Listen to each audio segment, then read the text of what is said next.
ध्यान से सुनना, परीक्षा कैसी लेते हैं ठाकुर जी। गोरीलाल कुंज वृंदावन में विराजमान है, आप लोग दर्शन करना। महाराज जी तो यहाँ विराजते ही हैं, उनके कई अनुयायी भी हैं। अच्छा देखो कैसा कैसा अद्भुत नाम है। क्या नाम है? गोरीलाल। कौन है? गोरीलाल। लाल तो सांवरे हैं, फिर गोरी कैसे है गए? ये अद्भुत रहस्य है, कईयों को नहीं पता होगा। कई लोग गोरीलाल कुंज जाते हों, उनको भी नहीं पता होगा कि गोरीलाल क्यों है। क्योंकि वहां पर लाल जी जो हैं, ठाकुर जी जो हैं, वो श्री जी के रूप में विराज रहे हैं, और श्री जी जो हैं वो ठाकुर जी के रूप में विराज रहे हैं। इसलिए लाल जो है वो गोरी का रूप धारण करके बैठे हैं, इसलिए गोरीलाल, गोरीलाल बिहारी। विपरीत श्रृंगार में है, श्यामा श्याम गोरीलाल। तो गोरीलाल ठाकुर जी जिनके माथे विराजे, ऐसे श्री नरहर देव जी के शिष्य हुए श्री रसिक देव जी। तो रसिक देव जी ठाकुर जी से भी ज्यादा, अपने प्रिया प्रियतम से भी ज्यादा स्नेह, ज्यादा श्रद्धा, ज्यादा भाव अपने गुरु के प्रति रखते थे, नरहर देव जी के प्रति।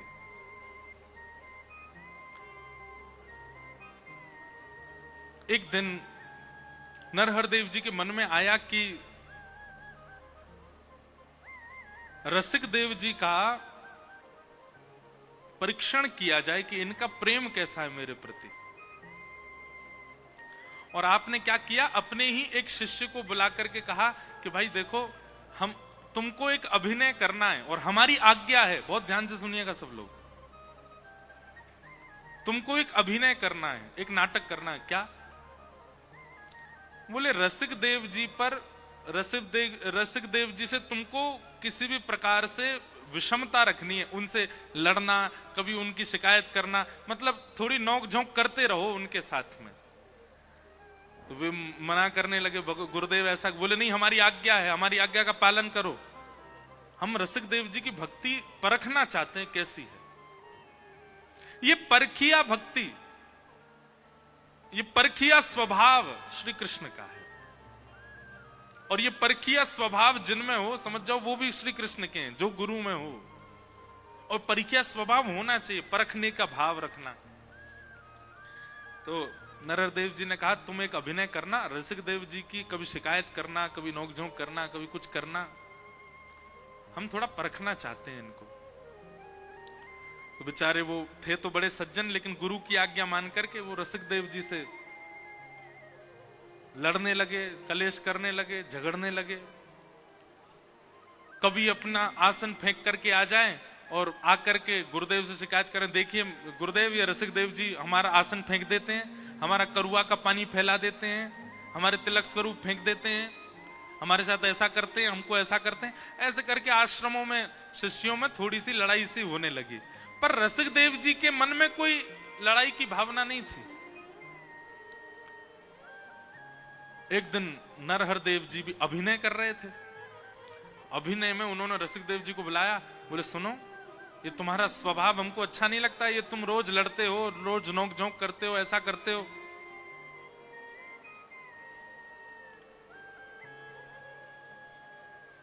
वैष्णव का स्वभाव होता है कि वो ज्यादा सफाइयां नहीं देता।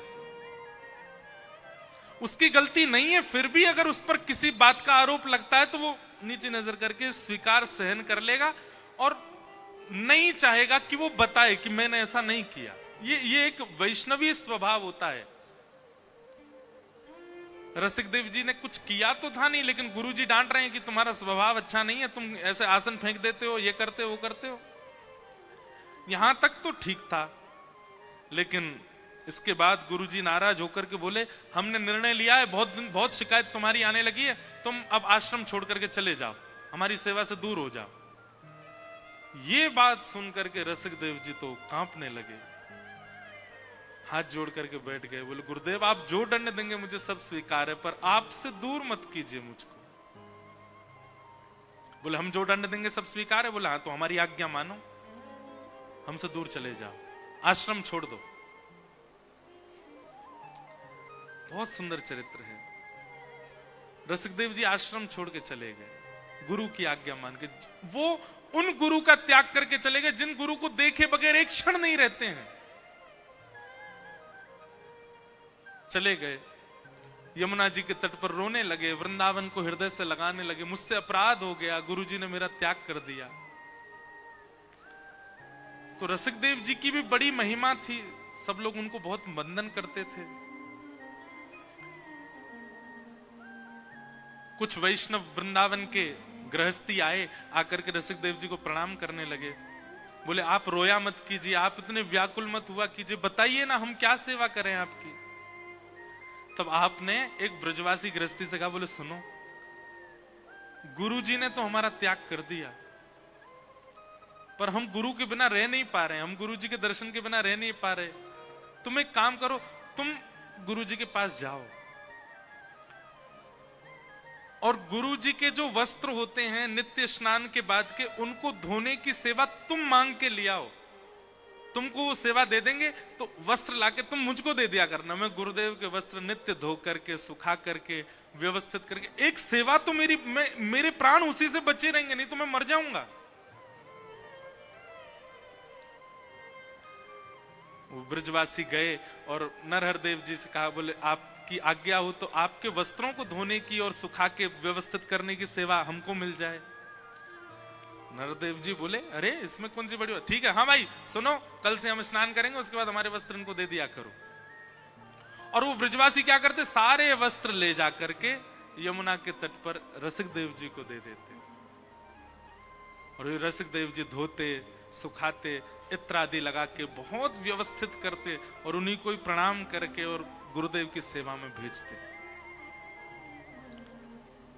कुछ दिनों के पश्चात नरहरदेव जी बोले,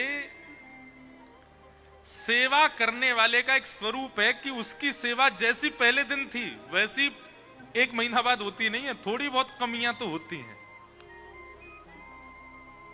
हर दिन सेवा में कटौती तो होती है, पर ये कैसी सेवा मेरे वस्त्रों की कर रहे हैं कि पहले दिन जैसी सेवा थी उससे दुगनी दुगनी बढ़ती जा रही है। इतना सुंदर इत्र महकता है, ऐसे एक एक वस्त्र के एक एक सूत बिल्कुल व्यवस्थित धुले हुए, इतना सुंदर आकृति से उसको लपेट के गही बना करके भेजना, ये मुझे लगता है कि ये गृहस्थी तो नहीं करता है इस कार्य को। ये कहीं ऐसा तो नहीं वो रसिकदेव को हमने भगा दिया, कहीं वही तो नहीं करता है। आपने गृहस्थ जो ब्रजवासी तो उनको बुलाया, बुला कर ये इधर आओ, झूठ मत बोलना, आज्ञा, वस्त्र कौन धोता है, सच सच बताओ। अब झूठ कैसे बोले, हाथ जोड़ के कहा, हम तो ले जाते हैं, पर यमुना तट पर आपके विरह में व्याकुल श्री रसिकदेव जी वे सेवा करते हैं। नेत्र बंद हो गए, मन में तो प्रेम उमड़ रहा है रसिकदेव जी के प्रति, पर नरहरदेव जी को परीक्षा लेनी है, और नरहरदेव जी ने गुरु के रूप में कृष्ण ही परीक्षा लेते हैं। तुरंत आप खड़े हो गए, ताम्रवर्ण कर लिया मुख का, और कहा, मुझसे झूठ बोला, धोखा दिया, जिसको हमने अपने से दूर कर दिया उससे वस्त्र धुलवा के लाते हो तुम। उसको जाके कह दो मेरी आज्ञा है, गुरु घर त्याग दिया, अब वृंदावन भी त्याग दे, चला जाए यहां से। वो बेचारे गृहस्थी तो बड़े व्याकुल हो गए। मेरी आज्ञा है, जाकर के कह दो। आप रोते रोते गए और यमुना तट पर बैठे श्री रसिकदेव जी से जाकर के कहा, आज गुरुजी ने बहुत क्रोध में, उनको पता चल गया कि आप वस्त्र धोते हैं, और उन्होंने आज्ञा की है कि आप वृंदावन छोड़ के चले जाए। अब तो इतने व्याकुल हो गए, बोले पहले तो गुरुजी से दूर हो गए, अब वृंदावन से भी दूर। लेकिन गुरु आज्ञा है, रोते बिलखते गिरते पड़ते वृंदावन से भी जाने लगे। कहां गए? मथुरा आ गए, और मथुरा में यमुना जी के तट पर रहने लगे। कम से कम ब्रज तो नहीं छूट रहा, गुरु घर छूटा, वृंदावन छूटा, ब्रज तो मिलता रहे मुझे। मथुरा में रहने लगे, कई सारे ब्रजवासी उनको प्रणाम कर, वो रोते ही रहते, पूरे दिन विलखते रहते, प्राण हरिदास, जीवन हरिदास, बस यही कहते रहते, यही गाते रहते, अपने गुरु का स्मरण करते रहते।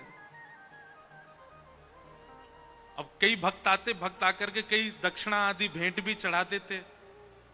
आप क्या करते, सारी भेंट इकट्ठी करते और इकट्ठी करके किसी एक ब्रजवासी को कहते, बोले सुनो तुम वृंदावन जाओगे ना गुरु जी के यहाँ, वहां सेवा में ये सारी दक्षिणा दे देना। किसी रूप में गुरु सेवा बनती रहे मुझसे, मैं उससे वंचित ना रहूं।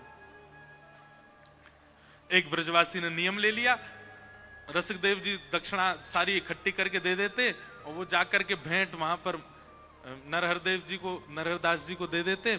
आप प्रेम से ठाकुर जी की सेवा में उसको व्यय करते।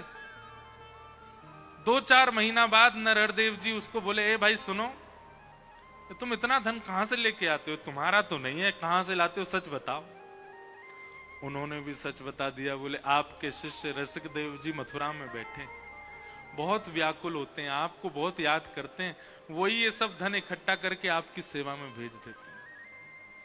पुनः नरदेव जी के हृदय में व्याकुलता हो गई, लेकिन परीक्षा लेनी है, खड़े हो गए। बोले उसको यहां से निकाल दिया, वृंदावन से निकाल दिया, अभी भी पीछा नहीं छोड़ रहा, उससे कहो गुरु आज्ञा है ब्रज छोड़ के चला जाए, ब्रज से दूर रहे।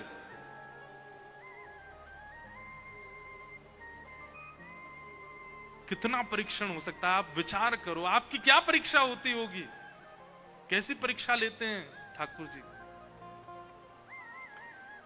जिनका प्राण है वृंदावन, कभी आप रसिकदेव जी के पद सुनिए, कैसे पद हैं उनके, प्राण है वृंदावन, वो वृंदावन छूट गया, प्रिया प्रियतम की सेवा छूट गई, अब ब्रज छोड़ने की आज्ञा कर दी गुरुदेव ने। रसिकदेव जी को जाकर के ये बात जब बताई, आप पछाड़ खा के गिर गए, रोने लगे, विलखने लगे। लेकिन अपने गुरु से जाके ये कह दूं कि मैंने गलती नहीं की, आप जबरदस्ती, ऐसा उनका स्वभाव नहीं। आप जब आश्रम छोड़ के गए थे तो आपके साथ किशोर देव जी आदि कई और भी भक्त चले गए थे। उन सबको संग लेकर के आपने कहा ब्रज से दूर कहां जा सकते हैं। तब आप बुंदेलखंड आए और पुनः बुंदेलखंड में आकर के यहीं सागर के समीप एक गांव में व्यवस्थित हो गए और यहां रह करके आपकी विरह वेदना, आपके चित्त की व्याकुलता इतनी आर्त हो गई, रात रात भर आप रोते रहते, वृंदावन की याद करके, प्रिया प्रियतम की याद करके, अपने गुरुदेव की याद करके।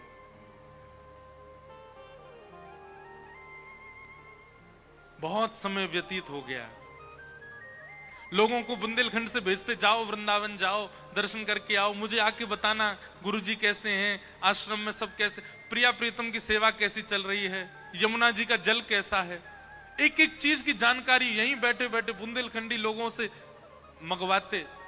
और किसी किसी को कहते गुरुदेव जब प्रसाद पामे ना, उसके बाद उनकी पत्तल ले जा रहे होंगे, उसमें से एक तिनका उठा के ले आना। गुरुदेव जब चल करके जामे, उनकी चरण रज जहां पड़ी हो वो रज उठा के ले आना, और यहीं रह करके आप रज लगाते, कण लेते, ऐसे ही निवास करते। अनेक महीनों बीत गए ऐसे ही, लेकिन व्याकुलता कम नहीं हुई। तब एक दिन नरहरदेव जी के मन में आया, हम यात्रा पर जाएंगे, और यात्रा करते करते करते आप बुंदेलखंड आ गए। और जैसे ही बुंदेलखंड आप आए, उसी गांव में आपका आगमन हुआ जिस गांव में रसिकदेव जी विराज रहे थे। रसिकदेव जी से किसी ने जाके कहा, अरे बधाई हो, आपके गुरुजी पधारे हैं बुंदेलखंड, हमारे गांव में आए हैं, चलो अब आपका विरह दूर होगा, उनके दर्शन कर लो। रसिकदेव जी रोते हुए बोले, गुरुजी प्रसन्न मुद्रा में होंगे, खिलखिला रहे होंगे, आनंद में होंगे, मेरा मुख देख करके कहीं उनके मुखमंडल पर मलिनता ना आ जाए, कहीं वो निराश ना हो जाए, इसलिए भैया मैं तो वायु को प्रणाम कर लूंगा। गुरुदेव हमारे नगर में आए, उनका स्पर्श करके वायु आ रही है ना, मैं इसी को ही हृदय से लगा लूंगा, पर उनके सन्मुख नहीं जाऊंगा।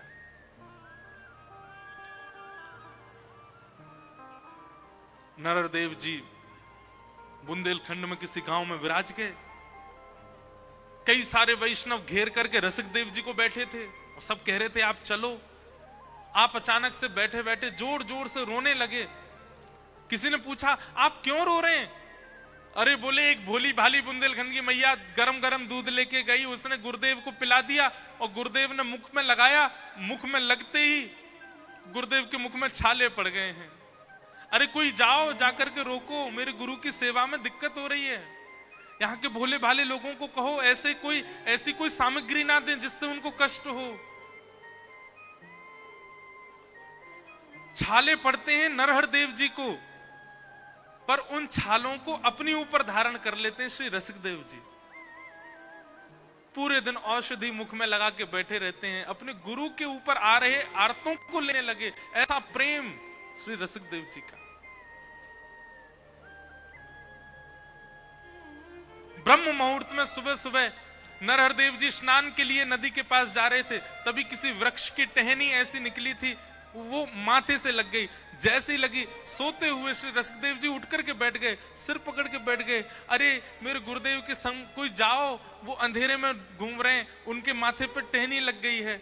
और आपने जैसे ही हाथ दूर किया तो लगी तो थी नरहर देव जी को, पर रक्त निकलने लगा रसिकदेव जी के। ऐसा प्रेम जब परीक्षा की अतीत हो गई और नरहर देव जी लौट करके जैसे ही वृंदावन आए, तो गोरीलाल कुंज में जो प्रिया प्रियतम विराज रहे थे, उनके जैसे दर्शन किए तो नेत्रों में आंसू भरे हुए प्रिया प्रियतम के। नरहर देव जी ने प्रणाम किया, बोले जय जय, सेवा में कोई कमी आप रुदन कर रहे हैं।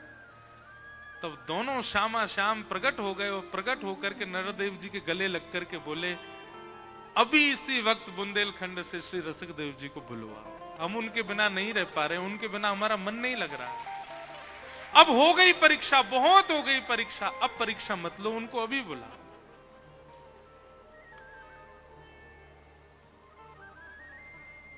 नरहर देव जी बोले, बस मैं इसी की प्रतीक्षा कर रहा था। मुझसे दुनिया के हर व्यक्ति ने कहा, हर वैष्णव ने कहा, ब्रजवासियों ने कहा, पर मेरे मन में बस इसी बात की प्रतीक्षा थी, मैं तब तक परीक्षा लूंगा जब तक आप दोनों नहीं कहोगे। ठाकुर जी ने आज्ञा करी, उनको बुलाओ। और रसिक देव जी को पत्र भेजा कि गुरुदेव अभी वृंदावन बुला रहे हैं, जल्दी आओ। जैसे ही पता चला वृंदावन बुला रहे हैं, आप यहां से पैदल ही दौड़े वृंदावन के लिए और रुके नहीं, गिरते पड़ते छाले पड़ गए। मेरे गुरुदेव बुला रहे हैं, वृंदावन बुला रहा है, प्रिया प्रियतम बुला रहे हैं। और जैसे ही आप गोरीलाल कुंज पहुंचे तो नरहर देव जी ने कहा, अब तुम्हारी परीक्षा पूर्ण हुई, हम तुम्हें कुछ देना चाहते हैं। और भेंट स्वरूप श्री गोरीलाल जी की सेवा श्री रसिक देव जी को प्रदान कर दी। बोल, अब ये तुम्हारे ठाकुर हैं, सेवा पूर्ण भई अब मेरी, ये तुम्हारे लाल हैं।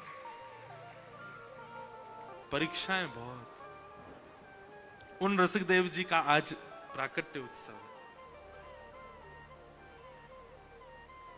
उनका बहुत सुंदर पद है, भाग्य बड़ो वृंदावन पायो, भाग्य बड़ो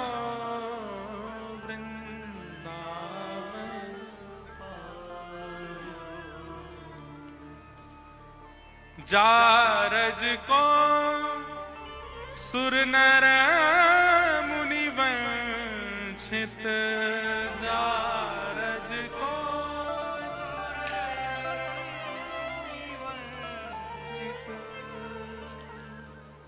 जारज को सुर नर मुनि वंचित,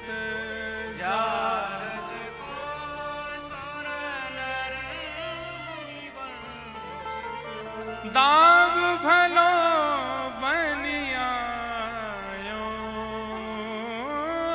दाग भलो बनियायो, भाग्य बड़ो वृंदावन पायो, भाग्य बड़ो।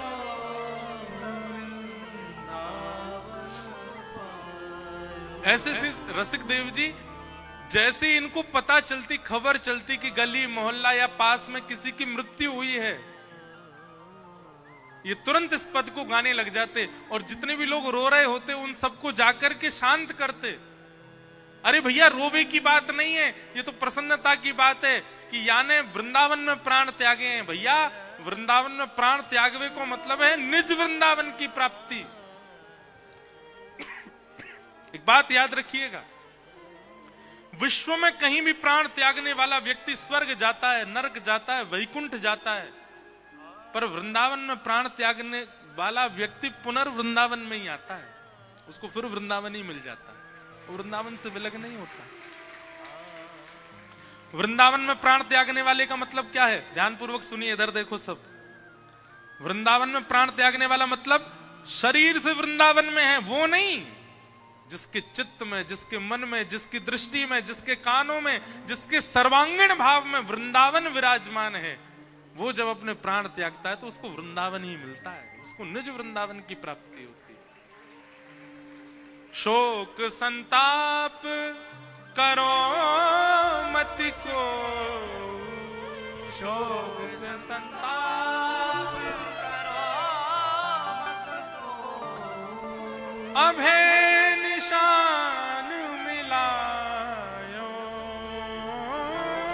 अभय निशान बजायो मिलायो, भाग्य बड़ो वृंदावन पायो, भाग्य बड़ो वृंदावन पायो। ऐसे श्री रसिकदेव जी की भी आज प्राकट्य दिवस है, उनको भी हम प्रणाम करते हैं और उनके बुंदेलखंड को प्रणाम करते हैं। हमने कहा ना बुंदेलखंड ने ब्रजरस को सबसे ज्यादा गाया है। तो प्रसंग क्यों सुनाया गया कि ठाकुर जी बहुत परीक्षा लेते हैं, इसलिए कृष्ण शरणागति आने से पहले एक बात का पूर्ण ध्यान रखिएगा कि परीक्षाएं तो होंगी, और परीक्षा तो सामान्य होती है, वहां तो बड़ी भयानक वाली परीक्षा होती है।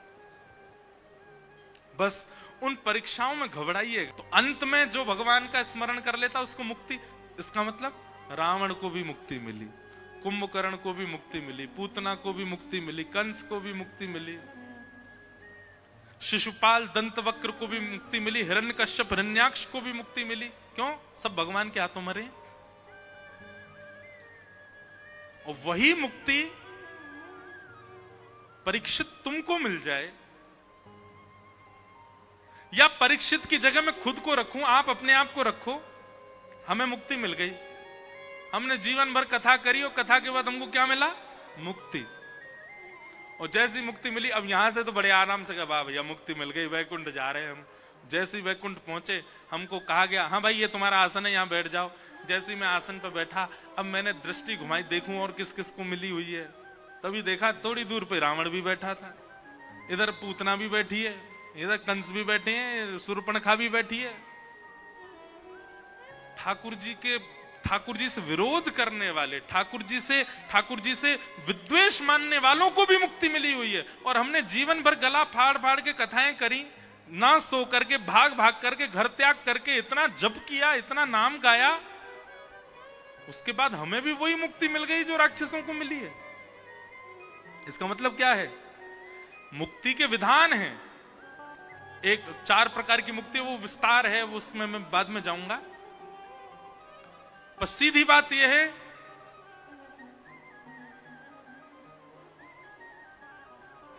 कि मुक्ति सबको मिलती है जिनके अंतिम स्मरण में भगवान आए हों, चाहे वो राक्षस ही क्यों ना हो।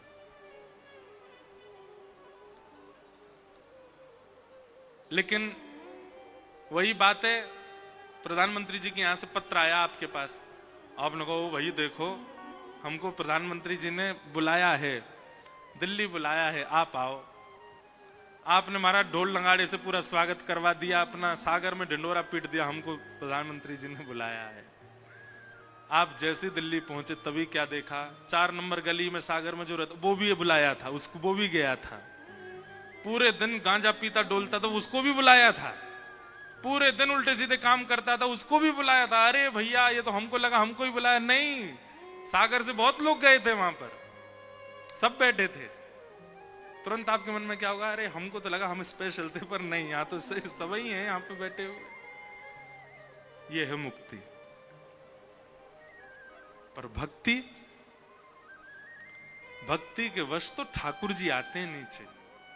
मीराबाई के लिए आए, मीरा की तरह कोई और नहीं कह सकती कि जैसे मीरा के लिए आए वैसे मेरे लिए आए। नहीं, मीरा के लिए ही आए, तुलसीदास जी के लिए ही आए, सूरदास के लिए ही आए, कुम्मन दास के लिए ही आए।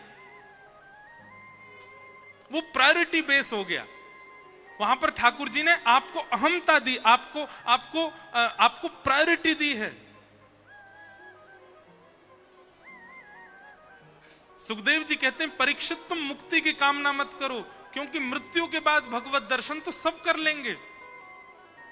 तुम तो भक्ति की कामना करो कि 7 दिन बाद तुम्हारी मृत्यु हो, उससे पहले ही ठाकुर जी प्रकट हो पृथ्वी पर और तुमको दर्शन हो। उनके दर्शन के बाद तुम यहां से प्रस्थान करो, तब तुम्हारी सार्थकता। परीक्षित ने हाथ जोड़ करके कहा, अब मुझे चिंता नहीं है 7 दिन में मरने की, अब मेरी एक ही चिंता है कि मेरे पास केवल 7 दिन है। मुझे इन 7 दिनों में ठाकुर जी का दर्शन धरती पर ही करना है, पृथ्वी पर ही करना है, उसका कोई मार्ग बताओ। तब सुखदेव जी कहते हैं, अब तुमने प्रश्न उचित किया कि तुम्हारे जीवन के केवल इतने दिन शेष हैं और इनमें तुम भगवत प्राप्ति कैसे करोगे। अब मैं तुम्हें इसका मार्ग बताऊंगा। और यहां से श्री सुखदेव जी महाराज कहना प्रारंभ करते हैं, जन्मों की प्यास थी जो, जन्मों की प्यास थी जो, संपन्न हो गया तेरी शरण में आके, मैं धन्य हो गया तेरी शरण में आके, मैं धन्य हो गया। किसी श्रेष्ठ के सन्मुख जाना बड़ी बात नहीं है, कथा में आ पाना बड़ी बात नहीं है, 7 दिन नियम रूप से कथा सुन लेना या कथा करवा लेना बड़ी बात नहीं है, कथा करना बड़ी बात नहीं है। पर किसी श्रेष्ठ के पास जाना और फिर जाकर के वापस संसार में आकर के भी उस श्रेष्ठ की छांव चित्त पर रहना, ये बड़ी बात। कथा 7 दिन की विश्राम हो गई। अब शैलेंद्र जी मुझको रोज बोलते, महाराज जी हमको इतने दिन हो गए विधायक रहते हुए, पर जितना सुख हमको अब लग रहा है ना, इतना सुख हमको कभी नहीं मिला। बोले अभी जो नियम सुबह से शाम तक का बन गया है, सुबह उठना बढ़िया प्रेम से, ऐसा भक्ति में माहौल घर का, वैष्णवों से मिलना, इतने वैष्णवों से बात करना, कथा का क्रम होना, पूजा अर्चना सब आदि, बोले इतने समय के विधायक काल में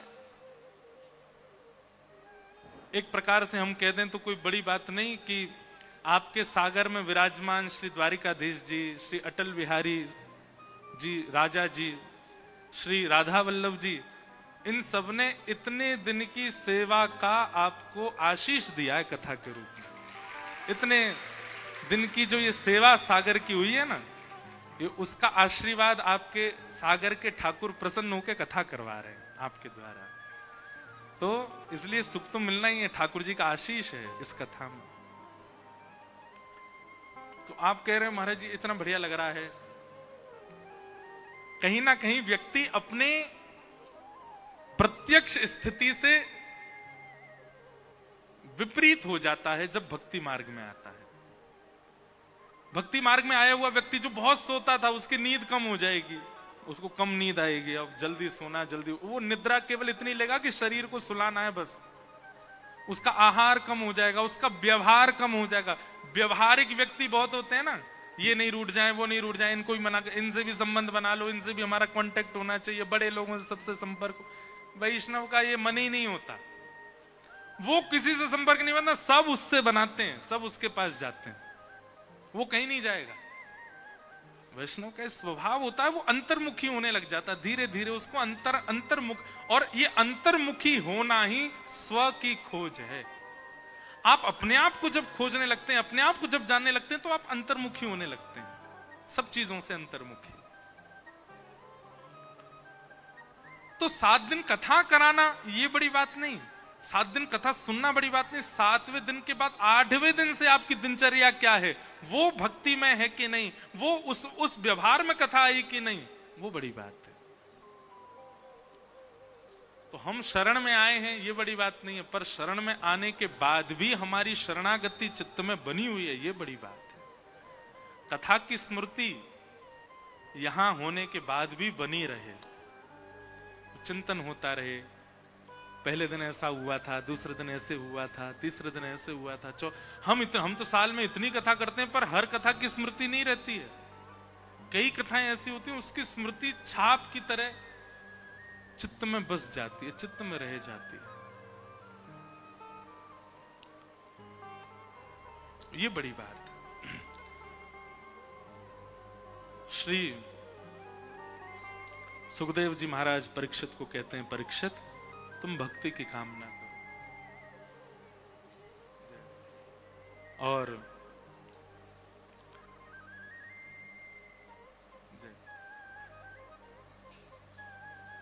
भक्ति कामना युक्त होकर के। अब परीक्षित को श्री सुखदेव जी यहां से सुनाना प्रारंभ करते हैं।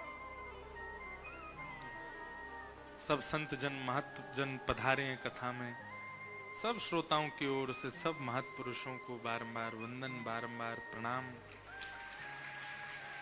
आज ठाकुर जी को जन्मोत्सव है ना कथा में, तो सब संत जन पधार रहे हैं उत्सव में, लाला के जन्मोत्सव में। जैसे वृंदावन पधारे, नंदगांव गोकुल पधारे, ऐसे ही अब सागर भी, अभी इनकी उपस्थिति से सिद्ध और हो गया कि अब ये वृंदावन ही है, तभी नंदोत्सव में इतने वैष्णवों का आना हो रहा।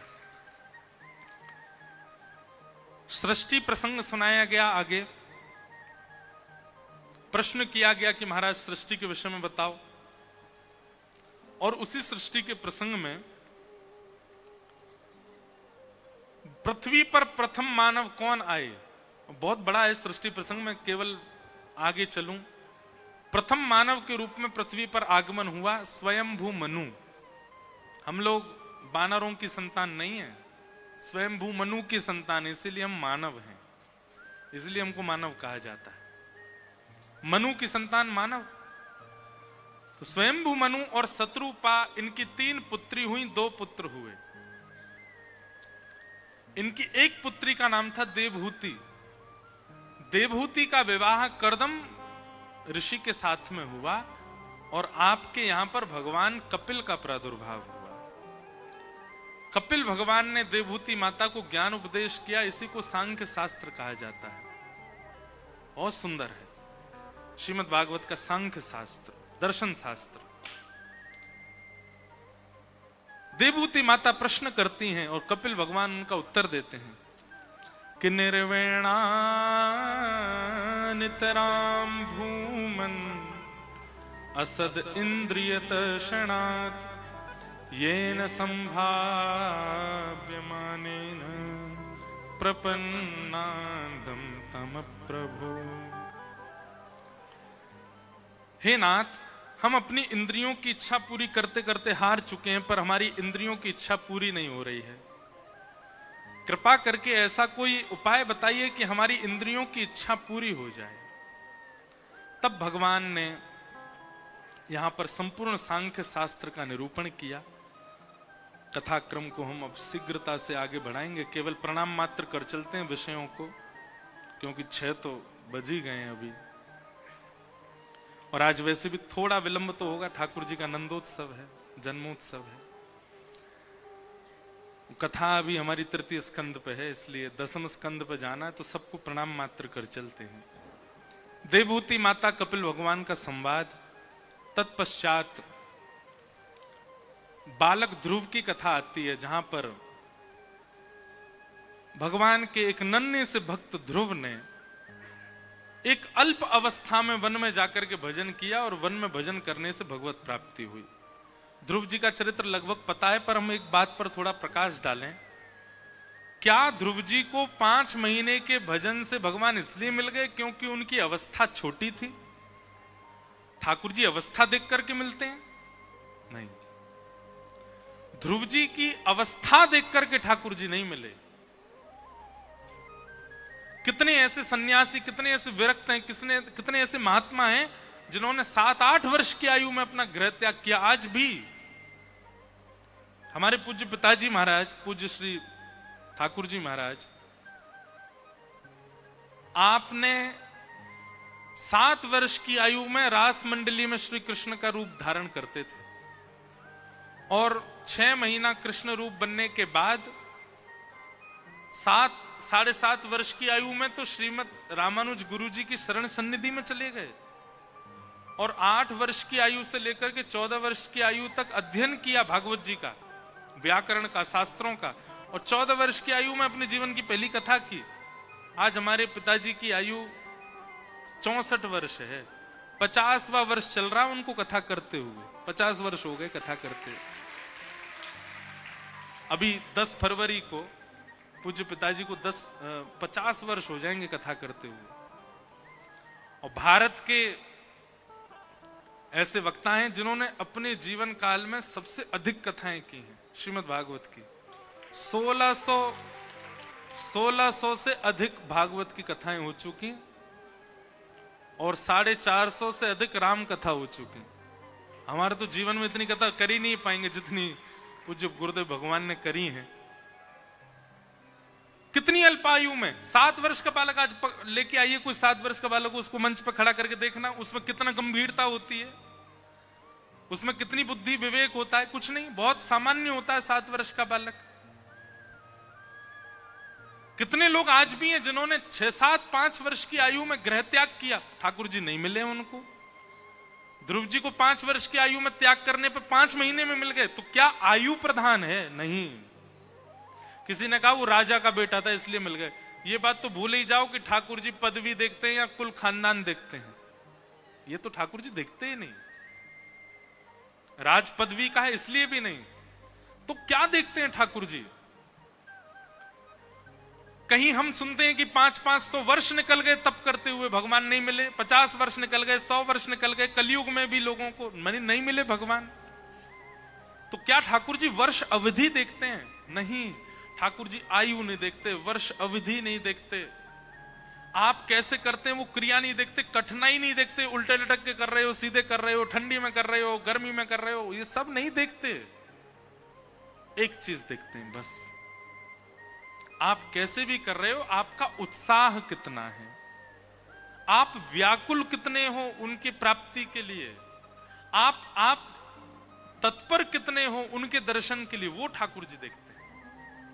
आप बेचैन कितने हो उनकी प्राप्ति के लिए, वो ठाकुर जी देखते हैं। ध्रुव जी के 5 महीने के तप में ध्रुव जी की तत्परता दिखती है। कई लोग आके कहते हैं महाराज जी 4 घंटे पूजा करता हूं मैं रोज। बड़ी बात नहीं है 4 घंटे पूजा करना, 4 मिनट भी करो, पर 4 मिनट में तत्परता होनी चाहिए, 4 मिनट में व्याकुलता होनी चाहिए, 4 मिनट में वह ऐसी स्थिति हो जाए आपकी कि नहीं ठाकुर जी मिलो। वो ठाकुर जी देखते हैं, अवधि नहीं देखते, आयु नहीं देखते। ध्रुव जी ने 5 महीने भजन किया, पर 5 महीने में इतने व्याकुलता। 1 महीना केवल 3 दिन तक पत्ते खाकर के भजन किया, दूसरे महीना में केवल जल पी के भजन किया, तीसरे महीना में वायु पी के भजन किया। इस प्रकार से भजन कर रहे हैं ध्रुव जी महाराज। ये व्याकुलता है उनकी, और उस व्याकुलता की वजह से 5 महीने में ठाकुर जी आ गए। साक्षात संग चक्र गदा पद्मधारी श्रीमन नारायण गरुण पर विराजमान होकर के ध्रुव जी के सामने आकर के खड़े हो गए, ध्रुव जी को दर्शन दिया।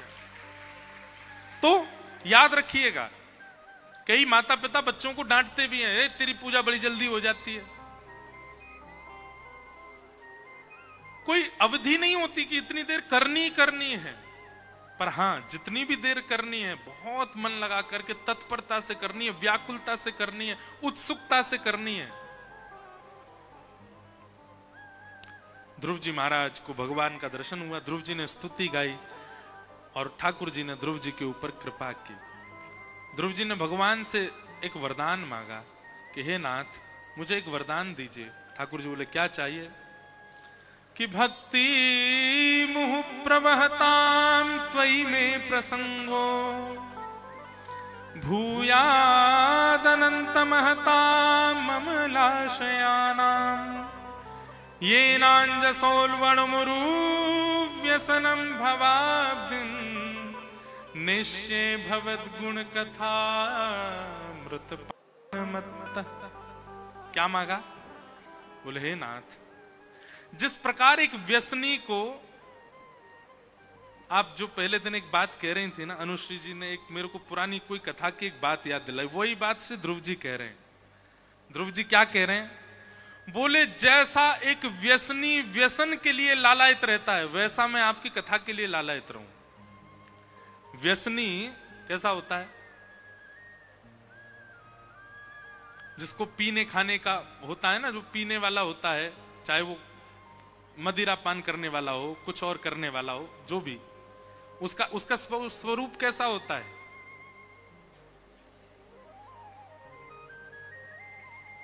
आज भैया फर्स्ट डिवीजन पास हो गए, तुम्हारी फर्स्ट रैंक आई है स्कूल में, कॉलेज में, आज तो पार्टी होएगी, आज तो पिएंगे। आज क्या हो गया? बोले आज फेल हो गए, 4 साल से मेहनत कर रहे थे, क्लियर नहीं हुआ एग्जाम। गम में क्या करेंगे? बोले आज तो पिएंगे, खोलो बोतल, खोलो निकालो। आज क्या हो रहा? बोले आज हमारा ब्याह है, आज तो पीना है महाराज, आज हम दुल्हा बन रहे हैं। आज क्या है? बोले जिससे ब्याह होना था वो छोड़ के चली गई, गम है बहुत, पिएंगे अब तो। आज क्या है? बोले आज हमारे सब मित्रगण आए हैं, आज तो पिएंगे। आज मेरा मित्र हमेशा के लिए अलविदा, राम नाम सत्य हो गया, आज तो पीऊंगा रात को। वो क्या करता है? वो केवल बहाने ढूंढता है अपने व्यसन को भोगने के। उसके जीवन में अतीत में सुख आ जाए तो भी वो व्यसन करता है, और अतीत में कष्ट आ जाए तो भी वो व्यसन करता है। ऐसा ही एक भक्त को होना चाहिए। व्यसनी से भी कुछ सीखो, एक चीज सीख लो, क्या? व्यसन भोगने की जो उत्सुकता उसमें रहती है, ऐसा भक्त को होना चाहिए। कैसे? आज हमारी फर्स्ट रैंक आई, आज क्या करेंगे? आज नगर संकीर्तन होगा। आज क्या हो गया? बोले आज हम फेल हो गए। बोले नगर में नहीं, छत पे ही करेंगे, लेकिन कीर्तन तो करेंगे, फेल हुए। आज मेरा ब्याह है, ब्याह में रात्रि में संकीर्तन होना चाहिए। आज बोले जिससे ब्याह करना चाहते थे उसने मना कर दिया, बोले इसी गम में संकीर्तन करेंगे। मतलब जैसा एक व्यसनी का स्वभाव होता, अति सुख और अति दुख दोनों में वो केवल व्यसन करता है, वैसा ही एक भक्त को होना चाहिए। वो बात यहां ध्रुव जी कह रहे हैं, व्यसनम भवाब्धिम निश्चय भवद गुण कथामृतपान मत्तः। हे नाथ, एक व्यसनी की तरह मुझे आपकी कथा प्रिय लगने लग जाए। कोई भी स्थिति हो, अच्छा हो, बुरा हो, भला हो, मैं हर स्थिति में केवल एक ही चीज ढूंढ।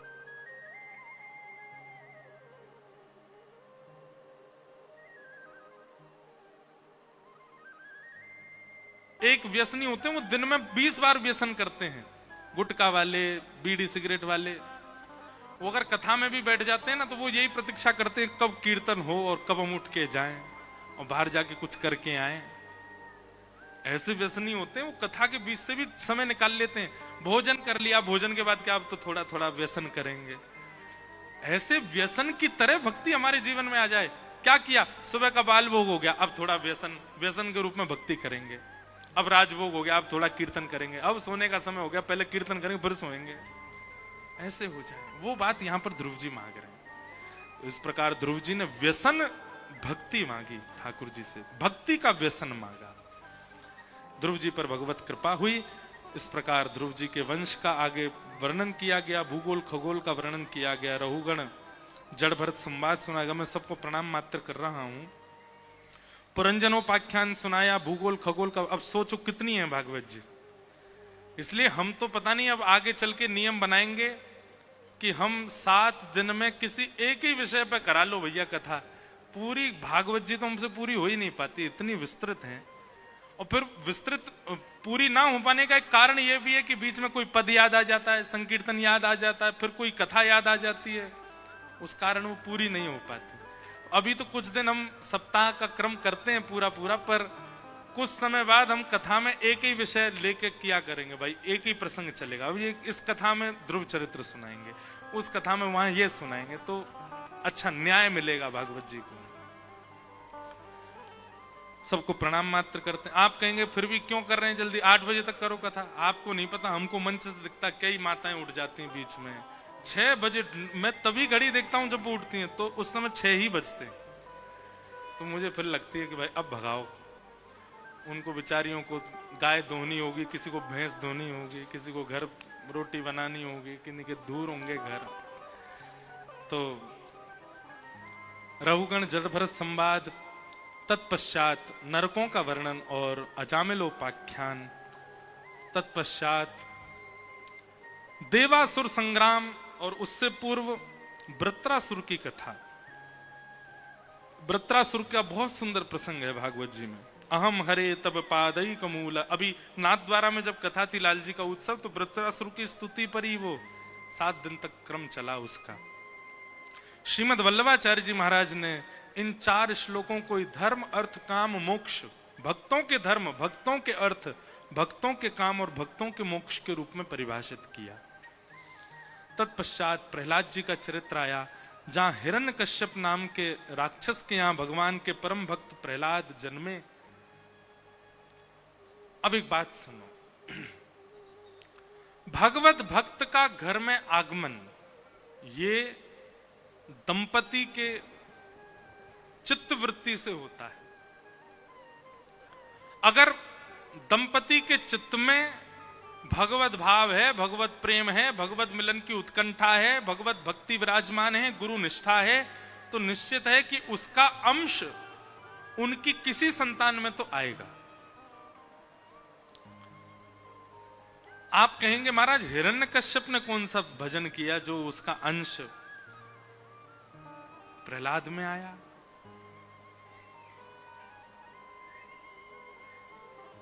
जरूरी नहीं है कि दोनों दंपतियों के प्रयास से ही वह संभव हो। दोनों के चित्त में भक्ति है तो विशेष, लेकिन है मातृचित्त में होनी चाहिए। मातृचित्त में यदि भक्ति है तो उसके अंश पुत्र में आएंगे, पुत्री में आएंगे, किसी एक संतान में तो आएंगे। पर एक कथा ऐसी भी सुनाई जाती है कि हिरण्यकश्यप ने भी भगवत स्मरण किया है, इसीलिए दोनों के स्मरण से प्रहलाद भक्ति भाव वाले हुए। एक संत ऐसी प्रसिद्ध सुना रहे थे, लोक कथा जैसी है, कि हिरण्यकश्यप ने भगवान के साथ युद्ध करने के लिए मन बनाया, और जैसे हिमालय पर गए भजन करने के लिए, तो नारद जी एक तोता का रूप धारण करके आ गए, और हिरण्यकश्यप जिस वृक्ष के नीचे बैठता, नारद जी ऊपर वृक्ष पर बैठ करके बोलने लगते, नारायण नारायण नारायण।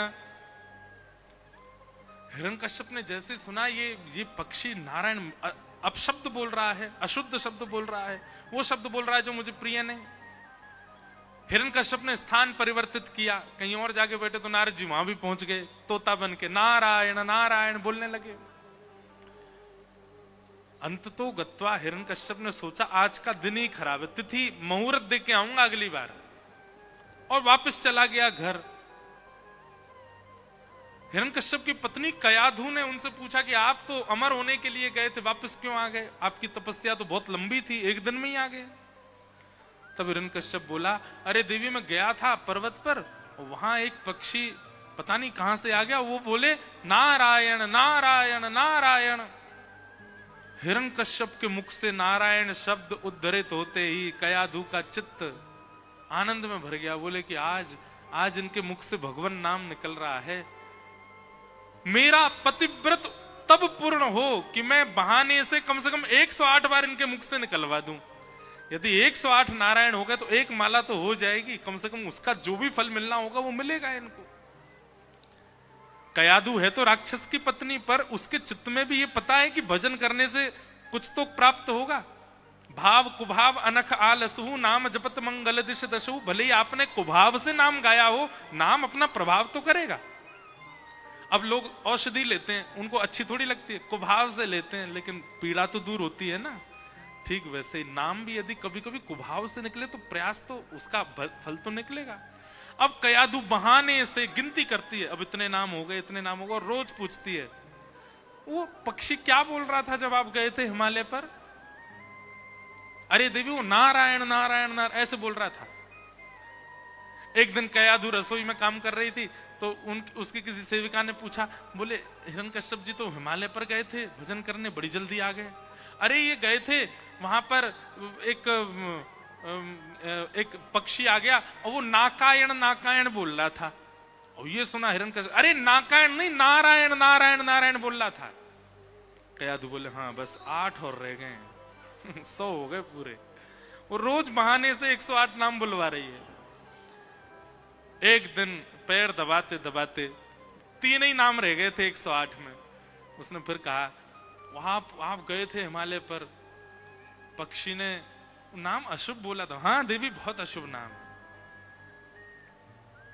ऐसा क्या है उस नाम में? नहीं मतलब उस नाम की परिभाषा इतनी, बोले उस नाम की चर्चा मत करो। नहीं ऐसा क्या है कि आप सब छोड़ के आ गए और उस नाम से इतना सब अपशगुन होने लगा, ऐसा क्या है उस नाम में? सामान्य नाम ही तो। बोले सामान्य नाम नहीं। वो क्या कहा था पक्षी ने, बताना, मैं उसका अर्थ करूंगी एक बार। अरे वो नारायण नारायण नारायण कह रहा था। जैसे ही 108 पूरे हुए, कयाधु बोली अब आज के बाद इस नाम की कभी चर्चा नहीं करेंगे। हाँ सो जाओ आप भी प्रेम से। 108 नाम हो गए और कहते हैं कि 108 नाम की पूर्ति होते ही कयाधु के गर्भ में बालक आया और दोनों मातृपितृ भगवत स्मरण से आया, इसलिए वो प्रहलाद भक्त हुए। ऐसी कथा। ये भागवत जी का विषय नहीं है। भागवत जी में तो क्रम ऐसा है कि कयाधु ने कितने 100 वर्षों तक संकल्प लिया कि मैं गर्भ के बालक को जन्म नहीं दूंगी, जब तक मेरे पति लौट करके नहीं आ जाएंगे तब तक जन्म नहीं दूंगी। कितने वर्षों तक प्रहलाद जी गर्भ में रहे। इसका उपयोग किया श्री नारद जी ने कि भाई इनके गर्भ में बालक है, हिरण्यकश्यप का उद्धार कराने के लिए एक भक्त को इसके घर में आना चाहिए। तो हिरण्यकश्यप तो गए हिमालय पर तपस्या करने के लिए, नारद जी ने जाके संपूर्ण भागवत सुना दी कयाधु को, और गर्भ में बालक ने भागवत जी की कथा सुनी, इसके कारण वो भगवत भक्त हुए। ऐसी कथा भागवत में वर्णित है। श्री प्रहलाद जी का प्रादुर्भाव हुआ। प्रहलाद जी महाराज बचपन से ही उनमें भक्ति के संस्कार हो गए, नाम जपने लगे ठाकुर जी का। बहुत प्रयास किए, हिरण्यकश्यप ने उनको मारने के नहीं मार पाया।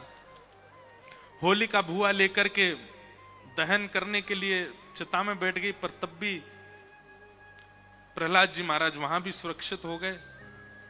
बहुत सुंदर चरित्र है प्रहलाद जी का। अंत तो गत्वा। एक दिन प्रहलाद जी अपने गुरुकुल में बैठे थे, सब बालकों ने प्रहलाद जी से कहा कोई खेल खेलो। प्रहलाद जी बोले मैं जो खेल खेलता हूं उसका नाम है कीर्तन, अगर तुम लोग मेरे साथ खेलो तो बताओ। बोले हाँ हम खेलेंगे।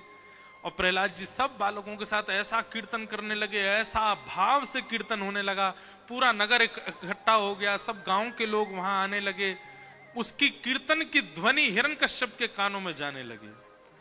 हिरण्यकश्यप आया, आकर के प्रहलाद जी को धक्का दिया, कहां है तेरा हरि?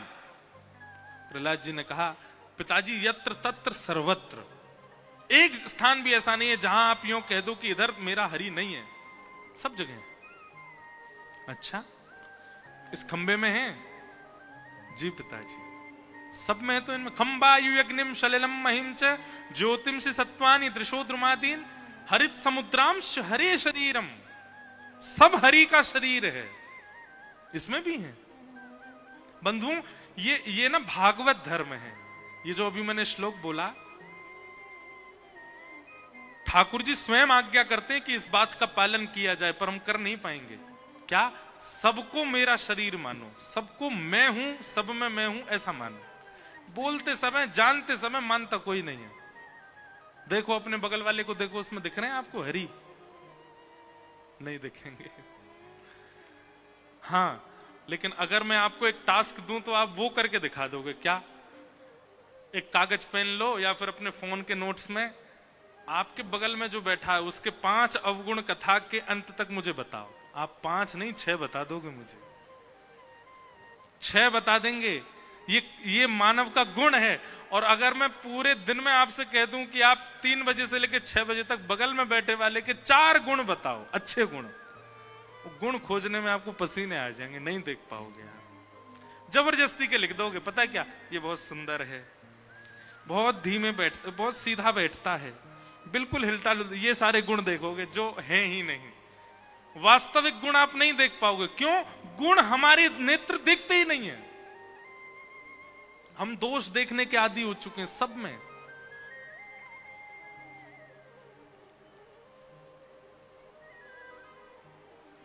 हमारी दृष्टि में गुण दृष्टि होना यह भी इस बात का प्रमाण है कि हमारा भजन फलीभूत हो रहा है, हमारा सत्संग फलीभूत हो रहा है कि हमको गुण ही दिखता है, हमको दोष नहीं दिखते। अत्यंत दोषी व्यक्ति में भी गुण दर्शन, ये ठाकुर जी का स्वभाव है। इनका थोड़ा स्वभाव हमारे चित्त में आ जाए। और यहां तो कह रहे हैं हरि को देखो। हरि कैसे दिखेंगे? हमको गुण तो दिखते नहीं, हरि कहां से दिखेगा?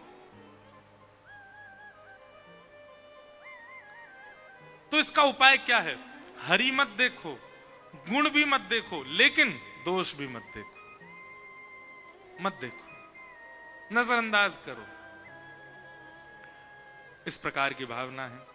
हमारा मन तो आता है विस्तार में जाने का, सोई चार माताएं उठ जाती हैं मन की, चलो अब आगे कथा करें पूरी, नंदोत्सव। कभी कभी मेरा मन होता, मैं करता भी हूं, आंख बंद करके कथा चलती है, तुम उठो जाओ बैठो खाओ, हम कहते ही रहें, और वो सबसे बढ़िया है।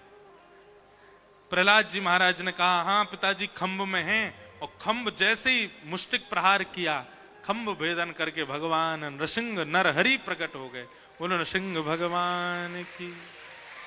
नृसिंह भगवान प्रकट हो गए, और प्रकट होकर के नृसिंह भगवान ने हिरण्यकश्यप का वध किया। आदि आदि सब कथाएं सुनाई गई। आगे देवासुर संग्राम, बलि वामन अवतार की कथा बताई गई। अष्टम स्कंद में अनेक ठाकुर जी के भक्तों के चरित्र सुनाए गए। गंगा जी के अवतरण का प्रसंग सुनाया गया, और इन सब प्रसंगों को सुनाते हुए भगवान श्री राम के प्रादुर्भाव का प्रसंग सुनाया गया। अनेक सूर्यवंशी राजाओं की कथाएं सुनाई गई। प्रभु श्री राम के प्रादुर्भाव की कथा 2 अध्याय में है भागवत में। हम एक श्लोक में ही राम जी को प्रणाम कर लेते हैं। गुरुवर थे त्यक्त राज्यो व्यचरदनुवनम पद्म पद्भ्याम प्रियाया पाणिस्पर्शा क्षमाभ्याम रजत पथरुजो यो हरीन्द्रानुजाभ्याम वैरूप्या शूर्पणख्या प्रिय विरह रुष रोपित ब्रूविजंभ तस्ताभिर्बद्ध सेतु खलदवदहन कौशलेन्द्रोवतान्न। भागवत जी में राम स्तुति है एक श्लोक में, संपूर्ण राम कथा। राम जी को वंदन किया गया, ऐसे प्रभु श्री राम को हम वंदन करते हैं एक ही श्लोक में। और चंद्रवंश का वर्णन हुआ, जिस वंश में भगवान श्री कृष्ण प्रकटे। चंद्रवंश का वर्णन करते हुए चंद्रवंश में भगवान श्री कृष्ण का अवतरण हुआ, और अवतरण से लेकर के लीला संवरण तक की कथा दो श्लोकों में सुना करके सुखदेव जी ने अपनी वाणी को विश्राम दिया। भगवान का जन्म मथुरा में हुआ, मथुरा से गोकुल गए, गोकुल से नंदगांव गए, नंदगांव से वृंदावन गए, वृंदावन से मथुरा आके कंस को मार दिया, रण छोड़ करके द्वारिका गए, 16,108 ब्याह किए, महाभारत का युद्ध कराया, गीता का ज्ञान दिया, और भगवान अपने धाम को प्रस्थान कर गए। इस प्रकार पूरी कृष्ण कथा 2 श्लोकों में सुना दी, और 2 श्लोकों में कथा सुना करके सुखदेव जी मौन हो गए। परीक्षित ने चरणों में प्रणाम किया, बोले भगवान आपने सारी कथाएं संक्षेप में सुनाई, विस्तार से सुनाई, मैंने सब सुनी, पर कृष्ण लीला मुझे आप संक्षिप्त मत सुनाओ, ये तो विस्तार से सुनाओ, और अति विस्तार से सुनाओ। सुखदेव जी महाराज बोले तुम 4 दिन से बैठे हो, कुछ पाया नहीं तुमने, कुछ पा लो, थोड़ा आराम कर लो, फिर सुना देंगे। अब जो बात कही इस कथा ने कृष्ण कथा को प्रकट कर दिया। क्या? परीक्षित जी कहते हैं, बोले भगवान आपके मुख से निकलने वाले शब्द ही मेरे आहार बन चुके हैं, इन्हीं से ही मेरा पेट भर रहा है। आपके मुख से निकलने वाले शब्दों से ही मेरी प्यास बुझ रही है, और आपके मुख से निकलने वाले शब्दों से ही मेरी निद्रा पूर्ण हो रही है नाथ। अब शरीर का धर्म जो होता है, निद्रा का, शयन का, भोजन का, जल का, वो सब अब कथा से पूर्ण हो रहा है। इसलिए मेरी आपसे प्रार्थना है, मुझे कथा सुनाइए। मुझे भूख नहीं है, मुझे प्यास नहीं है, मुझे निद्रा नहीं है। काश ऐसा कुछ माताएं भी सोचती यहां बैठी कि हमारा आहार तो कथा ही है, घर पे जाके क्या बनाना। पतिदेव से कहेंगे कथा ही आके सुनो, ये कथा ही आहार है, इसी से पेट भरेगा, इसी से प्यास बुझेगी, इसी से निद्रा मिटेगी। लेकिन एक बात बताएं, यहां आपको क्या दर्शन हुआ?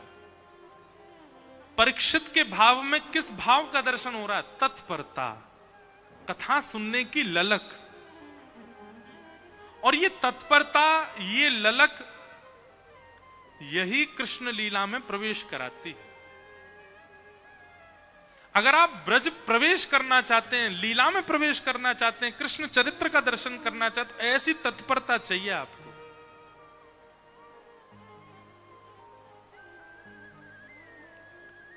आप कहेंगे महाराज जी ये हमसे तो नहीं हो पाएगा। होता है, सब करते हैं। जिसको ब्याह की बहुत इच्छा थी, जब उसका ब्याह का समय आता ना, उसको भूख नहीं लगती। वो रोटी खवाओ, आधी में ही पेट भर जाता उसका। कहां 5-5 रोटी उड़ा रहा था, अब ब्याह होना है तो आधी रोटी में हो गया, बस अब नहीं चाहिए। क्यों? तत्परता। जिस वस्तु को मन चाहता है वो सन्मुख आने वाला हो तो मन शरीर धर्म से परे कर देता है आपको। निद्रा नहीं आती, फिर भूख नहीं लगती, निद्रा नहीं आती, प्यास नहीं लगती। फिर भूख, प्यास, निद्रा सब उस व्यक्ति में ही हो जाता है। यही है, ये मिले तो सब कुछ है। ठीक वैसे ही वो ठाकुर जी के प्रति हो जाए, तभी ब्रज में प्रवेश हो सकता है। नहीं तो ब्रज की कथा हो जाती है, ब्रज में आप घुमाते हो, वृंदावन हुआते हो, लेकिन प्रवेश नहीं मिलता आपको। क्यों? वैसी तत्परता नहीं है।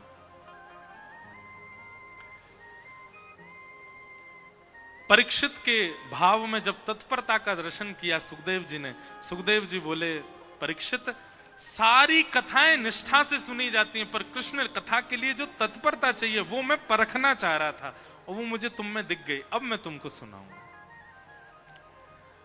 वसुदेव गृहे साक्षात् भगवान पुरुष परः, जनिष्यते तत्प्रियार्थम सभवन्तु सुरस्त्रियः।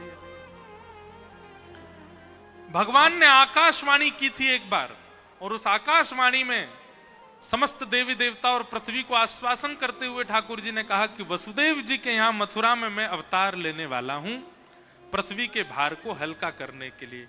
कृपा करके आप सब देवी देवता अपना अपना स्थान ग्रहण करो। कोई देवता बछड़ा बन के आए, कोई गैया बन के आए, कोई वृक्ष बन के आए, सब ब्रजमंडल में अनेक अनेक रूप धारण करके आ गए। देवक की बेटी हैं देवकी, जो कि कंस की चचेरी बहन है, और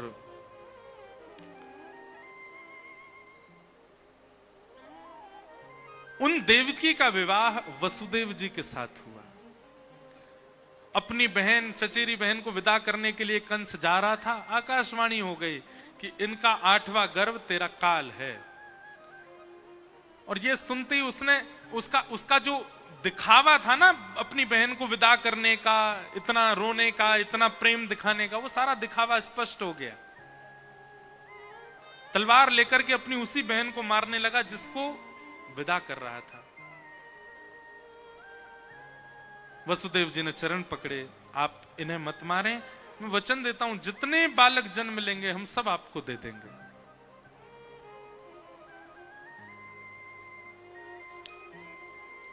एक ने मुझसे प्रश्न किया कि देवता अगर आकाशवाणी नहीं करते तो देवकी जी का बड़े प्रेम से विदाई हो जाती, और ठाकुर जी जेल में नहीं घर में जन्म लेते, देवताओं ने क्यों अड़ंगा डाला बीच में? क्योंकि कई देवता कंस के इस बहकावे रूप के प्रशंसक हो रहे थे। अरे देखो लोग इस कंस की इतनी बुराई करते हैं, देखो ये तो अपनी बहन को विदा कर रहा है, ये तो अपने बहन के चरण धो रहा है, ये तो अपनी बहन को देखो केवल विदा नहीं कर रहा, कन्यादान करके उसको विदा करने स्वयं रथ हाँक रहा है। तब कुछ विशिष्ट देवताओं ने कहा, बोले इतना महिमा मंडन मत करो इसका, अभी रुको इसका असली रूप दिखाते हैं। तब आकाशवाणी हुई कि जिस बहन के तुम पैर धो रहे हो, जिस बहन को तुम विदा कर रहे हो, जिस बहन के तुम रथ हाँक रहे हो, इसी का 8वां गर्भ काल होगा। तुरंत उसका तो रूप बदल गया, रंग बदल गया, ढंग बदल गया, तलवार निकाली। तब देवता घबराए, बोले नहीं नहीं नहीं, ये तो कंस ही है, राक्षस ही है, ये तो मरना ही चाहिए। 6 बालकों को कंस ने मार दिया। 7वें बालक के रूप में बलराम जी आए। भगवान ने योग माया से कहकर के उनको स्थानांतरित करवा दिया रोहिणी जी के गर्भ में। और कंस को यह पता चला कि 7वां बालक गर्भ में ही नष्ट हो गया, उसका जन्म नहीं हुआ।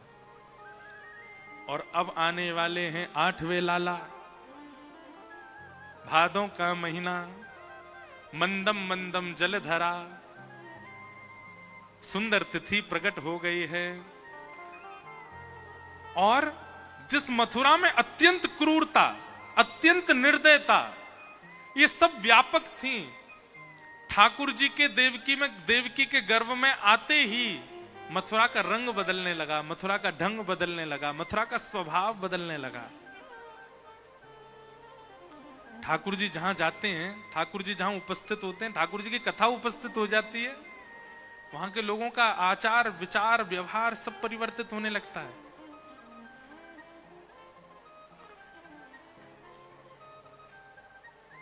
भादों का महीना, अष्टमी तिथि, मंदम मंदम जलधरा, और बिल्कुल मध्य रात्रि। सब सोए हैं मथुरा में, गहरी निद्रा में सब सोए हैं। और उसी समय कंस के कारागृह में देवकी मैया के गर्भ से एक दिव्य तेज प्रकट हुआ। और तेज समाप्त होते ही शंख चक्र गदा पद्मधारी श्रीमन नारायण ही कृष्ण रूप धारण करके प्रकट हो गए। बोलो बाल कृष्ण लाल की जय। ओ भैया रुक जा रुक जा रुक जा। अभी कंस के यहां जन्मे, दारी क्यों आ जाएगा कंस? हल्ला मत करो ज्यादा, हम सबरे गुब्बारे फोड़ दिए। अभी तो कारागृह में गए, जब गोकुल पहुंचे तब करियो ये काम। अभी तो शांति रखो, कंस उठ जाएगा नहीं तो। शंख चक्र गदा पद्म धारण करके ठाकुर जी प्रकट हो गए। देवकी और वसुदेव ने ठाकुर जी की स्तुति गाई। देवता आकाश में स्तुति गाने लगे। सत्यव्रतम सत्य परम त्रिसत्यम सत्यश्च योनिम निहितम च सत्ये सत्यस्य सत्य मृत सत्य नेत्रम सत्यात्मकम त्वाम शरणम प्रपन्ना। चलो एक काम करो, इधर देखो सब लोग। इस श्लोक में कितनी बार सत्य आता है गिनो। सत्यव्रतम सत्य परम त्रिसत्यम सत्यश्च योनिम निहितम च सत्ये सत्यस्य सत्य मृत सत्य नेत्रम सत्यात्मकम त्वाम शरणम प्रपन्ना। कितनी बार सत्य है? कितनी बार? 10 बार? 11 बार? 9 बार। 9 बार सत्य है। क्यों? 9 संख्या परिपूर्ण होती है। 9 के बाद जितनी भी संख्या आती हैं वो सहायक संख्या होती हैं। जैसे 10, 1 को सहायता लेनी पड़ी किससे? 0 से। 11, 1 को 1 से, 1 को 2 से, 1 को 3 से, वो सहायक संख्या है। परिपूर्ण संख्या कौन सी होती है? 9। ठाकुर जी को एक बार सत्य नहीं कहा, 9 बार सत्य कहा। बोले आप सत्य नहीं है, आप परम सत्य नहीं है, आप अकाट्य सत्य नहीं है, आप पूर्ण सत्य है। इसलिए 9 बार सत्य सत्य सत्य सत्य सत्य सत्यव्रतम सत्य परम त्रिसत्यम सत्यश्च योनिम निहितम च सत्य। जो लोग प्रश्न करते हैं कि भगवान श्री कृष्ण पर संशय होता है कि ये भगवान है, इस श्लोक को देखो। भगवान नहीं है वो, परिपूर्ण भगवान है, परिपूर्ण भगवान है। और कोई देव तो हो सकता है भगवान का अंश हो, अंशावतार भी होते हैं, कलावतार भी होते हैं, पूर्णावतार भी होते हैं, पर श्री कृष्ण तो परिपूर्ण अवतार हैं। साक्षात परमात्मा ही कृष्ण बन के आए हैं। वही परमात्मा साक्षात ही वंशी बजाते हैं, वही परमात्मा गिरिराज जी उठाते हैं, वही परमात्मा गोपियों के संग रास करते हैं। कोई अंश नहीं है भगवान का श्री कृष्ण, स्वयं परिपूर्ण भगवान। ऐसे श्री कृष्ण को हम प्रणाम करते हैं। उनका प्रादुर्भाव हुआ। देवकी मैया ने ठाकुर जी से कहा, बोले ये आप तो पिताजी बन के आए हो, लाला बन जाओ। 4 भुजा वाला कौन बालक होता है? ठाकुर जी ने आयुध अंतर ध्यान कर दिए, 2 भुजा अंतर ध्यान किए, नन्हे से लाला बन गए, देवकी मैया की गोद में लेट गए। पिताजी को आज्ञा कर दी, पिताजी जन्म लेते ही महाराज कंस मारने आता है। आप हमको एक काम करो, गोकुल पहुंचा दो। गोकुल में यशोदा मैया ने अभी लाली को जन्म दिया है, और वो लाली नहीं है, वो साक्षात योग माया है। वहां हमको सुला दो और लाली को लाके कंस को दे दो। हम 11 वर्ष तक वहां बढ़िया प्रेम पाएंगे, ब्रजवासियों के संग आनंद करेंगे, एक लीला विस्तार करेंगे, उसके बाद आके कंस को मार देंगे। वसुदेव जी बोले वो तो ठीक है, जाएंगे कैसे? हाथों की हथकड़ियां, पैरों में बेड़ियां, इतने सारे ताले, सैनिक सब खड़े हैं। ठाकुर जी बोले यही कारण होता है कि वैष्णव मेरी प्राप्ति नहीं कर पाता। क्या? वो बंधन गिनाने लगता है, मेरे पास ये बंधन, मेरे पास परिवार का बंधन, मेरे पास ये बंधन, मैं कैसे आऊं आपके पास? ठाकुर जी कहते हैं बंधन मत गिनाइए, आ जाइए। बंधन तोड़ने की, खोलने की जिम्मेवारी हम पर छोड़िए, वो हम देख लेंगे कैसे किस बंधन को समेटना है। आप तो केवल शरण ग्रहण करो। ये कितना बड़ा सूत्र है। ठाकुर जी को बंधन नहीं गिनाने हैं, कारण नहीं गिनाना है ठाकुर जी के पास ना जाने का। आप पहुंच जाओ बस। वो कारण, बंधन, जो कुछ भी था ठाकुर जी देख लेंगे उसको, क्या करना है। वसुदेव जी से ठाकुर जी बोले आप हमको गोद में लीजिए, बंधन मत गिनाइए, बाकी जिम्मेवारी हम पे छोड़िए थोड़ी, हम परमात्मा है, हम भी तो कुछ करेंगे।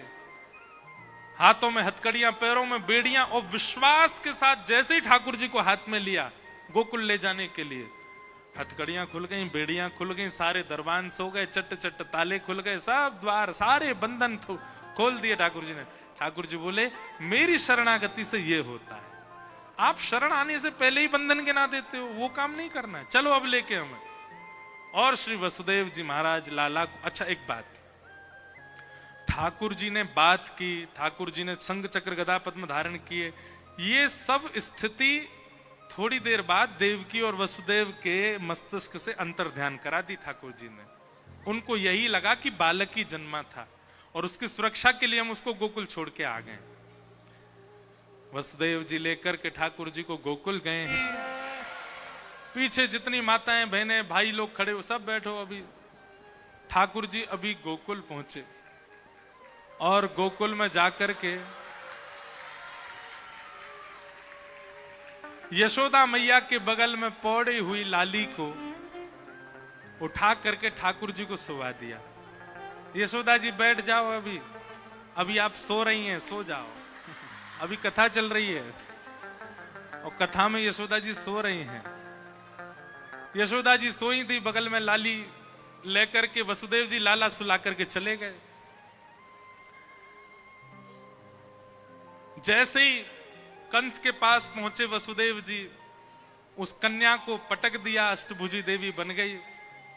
कंस को पता चला कि मेरे शत्रु ने जन्म ले लिया है।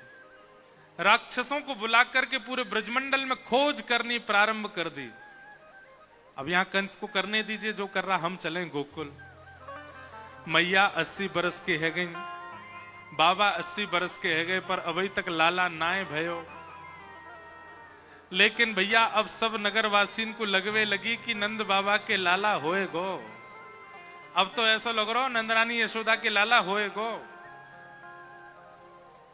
नंदा सुनंदा ने जाकर के जैसे ही देखी यशोदा मैया के बगल में नेक सौ बालक कुल बुलाए रहे हो।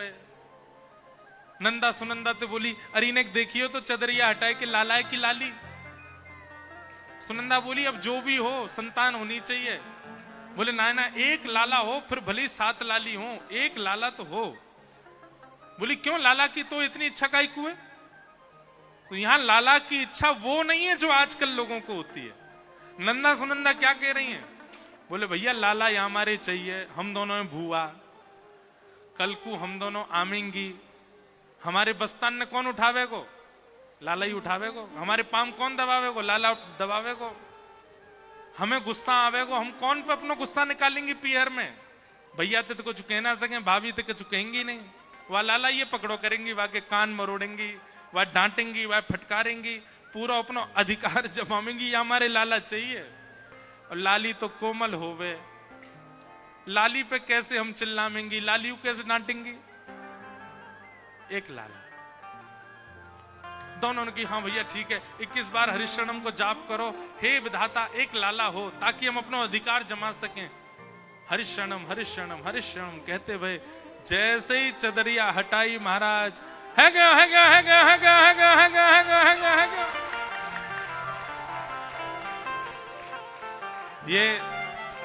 ये हमारे कथा मंच की पारंपरिक भुआ हैं सुनंदा, जो चदरिया हटा रही थी, यही हटाती हैं हमेशा। आज गंभीर सोच में थी, पता नहीं कहां चली गई थी। बधाई हो। अरे रहने हो, इतनी रूखी बधाई ना चाहिए, ब्रजवासी हैं हम, हमको जोर की चाहिए, घी वारी दो। बधाई हो बधाई हो। बाहर वाले भी जो धीमे धीमे बोल रहे हैं वो भी जोर से बोलो, बधाई हो।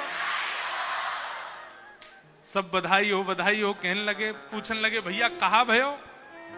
नंद बाबा पूछने लगे कहां भयो, ये सब बधाई बधाई काय को कह रहे हैं। तभी है गयो चिल्लाती भाई नंदा सुनंदा आई और आकर के बोली, हे नंद बाबा आपके घर नीलमणि जैसो लाला भयो है, बधाई हो। नंद बाबा ने जैसे सुनी महाराज, पीलो पटका पहनो, पीलो चंदन लगाए और महाराज कूद पड़े।